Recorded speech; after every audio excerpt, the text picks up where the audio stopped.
It's official, guys. PlayStation is done with PC. Not slowing down, not rethinking the timing, done. And if you're one of the millions of people who waited a year, sometimes two, to finally play God of War or Spider-Man on your PC, that door is closing. From here on, if you want PlayStation's biggest games, there's exactly one way in. You buy a PlayStation. That's gatekeeping, plain and simple. Sony spent 6 years telling PC players, come on in, and just quietly pulled the welcome mat.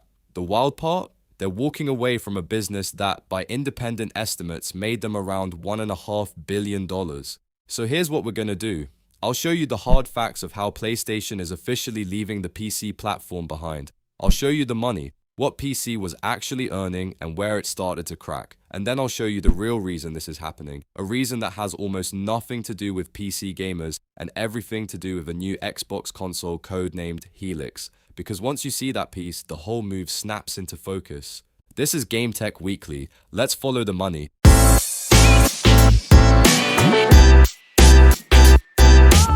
Let's start with the proof, because this isn't a rumor anymore, it's in writing. Every year, Sony files an annual report, the kind of document that goes to regulators, including the US Securities and Exchange Commission. It's not a tweet, it's not a hype reel. It's the legal, buttoned-up version of what the company plans to do, and that's exactly why this matters. In last year's report, Sony spelled out its strategy with this line. The company plans to continue its efforts to deploy its first-party titles to multiple platforms such as PC. First-party titles, multiple platforms such as PC. Couldn't be clearer. This year, that sentence is gone, deleted, not softened, not reworded, removed entirely, with nothing put in its place. The omission was first spotted by the gaming newsletter GameFile and confirmed by Video Games Chronicle. Now, companies don't accidentally delete a sentence from a document their lawyers read 3 times. When a line like that disappears from an official filing, that is the announcement. Sony didn't hold a press conference. It confirmed the change in the quietest way a corporation can, by subtraction. And it wasn't the only telling edit in that report. 2 more changes sit right next to it, and we'll come back to both, because together, they tell you exactly what kind of pressure Sony is under right now. If you've been following closely, you saw this coming. The filing is just the paper trail catching up to what insiders already knew.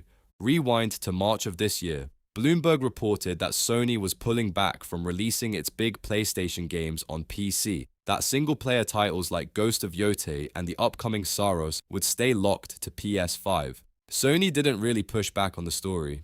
Then May, PlayStation Studios boss Herman Hulst reportedly told staff in an internal town hall that the company's narrative, single-player games would stay PlayStation exclusive, again naming titles such as Ghost of Yotei, Saros, and Marvel's Wolverine. Console only, no PC port on the way. And now, June, the annual report makes it policy in black and white.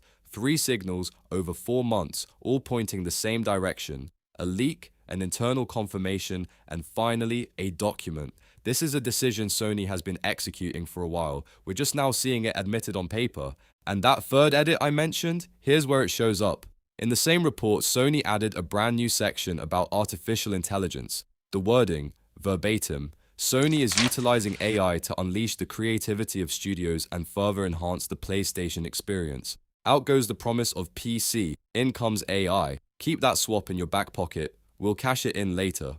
Because to understand why this decision is so strange on the surface, you have to see what Sony is walking away from. When Sony started bringing its exclusives to PC, Horizon, God of War, Days Gone, Spider-Man, it tapped into years of pent-up demand from players who'd never owned a PlayStation, and it paid off. According to estimates from the analytics firm Alinea Analytics, PlayStation's games on Steam have pulled in somewhere around $1.5 billion in revenue across roughly 43 million sales. After Steam takes its cut, analysts estimate Sony itself kept close to $1.2 billion, and I want to be crystal clear, those are independent estimates, not numbers Sony published. But even directionally, that is an enormous amount of money for what was essentially a second life for games that had already made their money on console. Look at the leaderboard. Helldivers 2, the runaway winner, an estimated 12.7 million copies and over $400 million on Steam alone.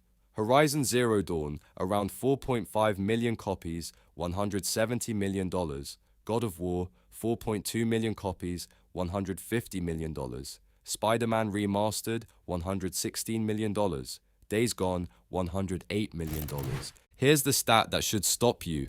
Helldivers 2 reportedly sold more than twice as many copies on Steam as it did on PS5. For that game, PC wasn't a bonus. PC was the main event. So when I tell you Sony is stepping back from PC, understand the scale of what that means. This isn't a failed experiment they're quietly burying. This is a billion-dollar-plus business they're choosing to throttle, which makes no sense at all until you look at the cracks.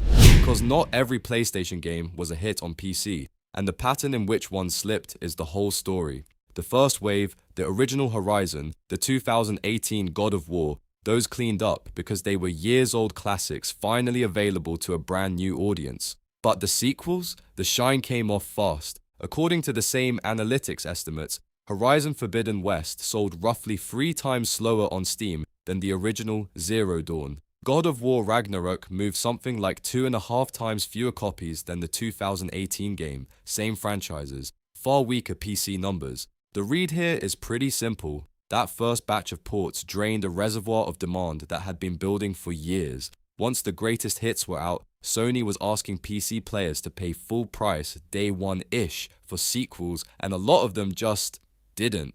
The novelty wore off, but there's a second, sharper fear that's being reported, and it's the one that really gets at Sony's thinking. Every time Sony put a game on PC, it was quietly teaching its own customers a lesson. You don't need to buy a PlayStation. Just wait, it'll come to Steam eventually.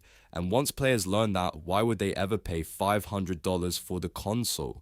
PC, in other words, may have been cannibalizing the very thing that makes PlayStation, the box itself. And that brings us to the actual logic behind this whole move. Here's the reframe. Sony is not leaving $1.5 billion on the table. Sony is choosing which dollars it wants to keep. And those are not the same thing. Think about what a single PlayStation owner is actually worth. They buy the console, then they buy their games through Sony's store, and Sony takes a cut roughly 30% on basically everything sold there. They pay for PlayStation Plus every month. They're locked into Sony's ecosystem, where every dollar they spend flows back to Sony.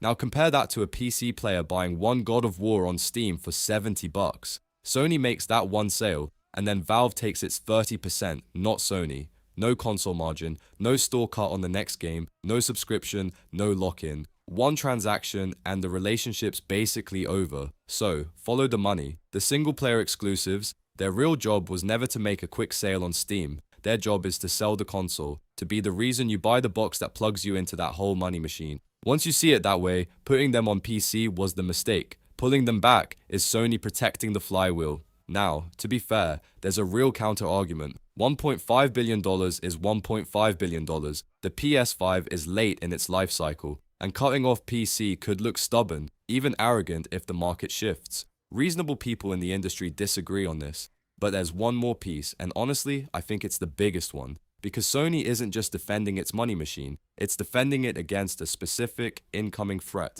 Let me introduce you to the elephant in the room. It's called Project Helix. Project Helix is the codename for Microsoft's next-generation Xbox. And at a developer event back in March, Microsoft confirmed the thing that changes everything.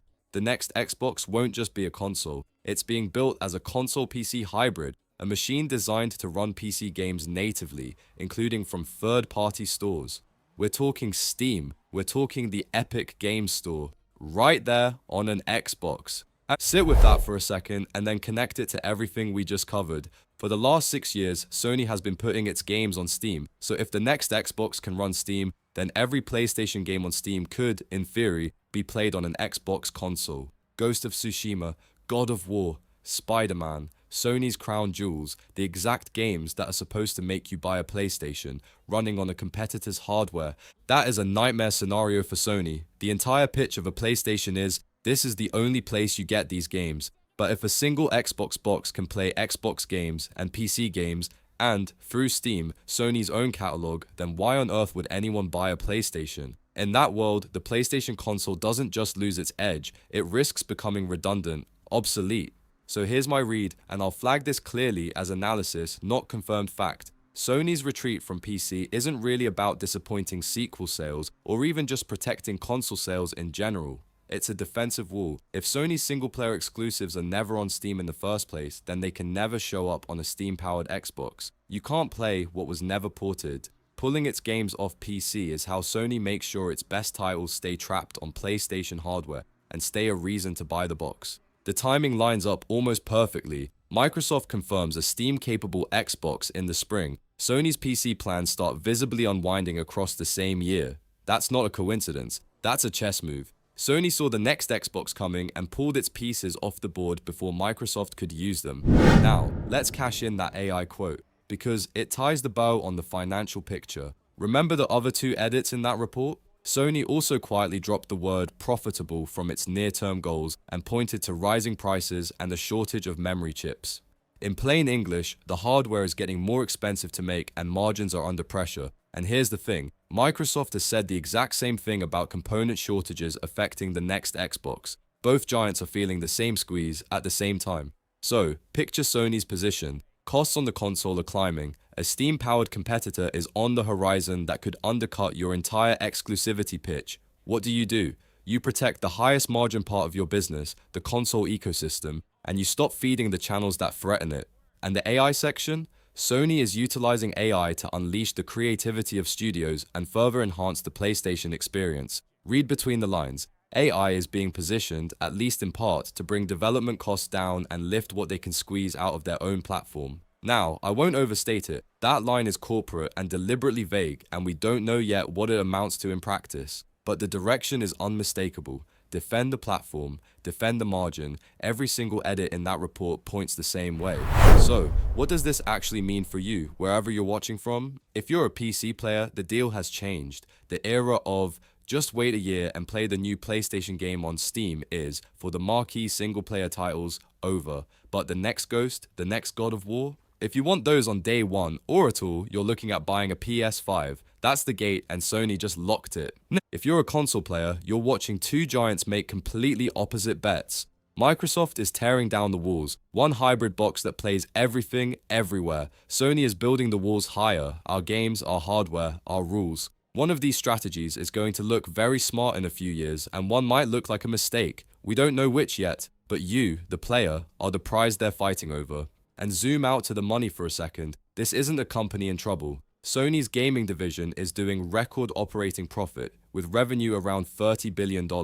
This move isn't desperation, it's a healthy giant playing defense, protecting quality of profit, the high margin ecosystem, against a threat it can see coming. So, let me land this in one line. Sony didn't fail at PC. Sony looked at the board, saw a Steam-powered Xbox coming that could turn its own games into a reason to buy a competitor's console, and decided $1.5 billion PC business was a price worth paying to slam that door shut. PC wasn't the prize, the PlayStation box was. And everything in that quiet little annual report was written to protect it.